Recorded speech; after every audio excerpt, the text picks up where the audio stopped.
வாய் பேசும் வாசன கிளியோ ஊர் பேசும் ஓவிய சிலையோ அந்த வெண்ணிலக்குள்ள சுட்ட வடகரி நீதானே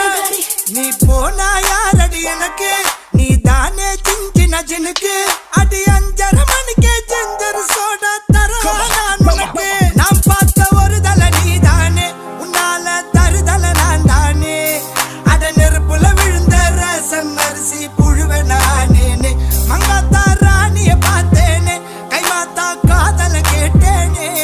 இந்த கோமல வள்ளி அண்ண தொட்ட குளிக்கவே மாட்டேனே அத்தங்கர ஓரத்தில் நின்னாலே குயிலு குப்பம் குருவிய போல அக்கம் பக்கம் யாருக்கும் தெரியாம லுக்கு விட்ட பக்குன்னு மேல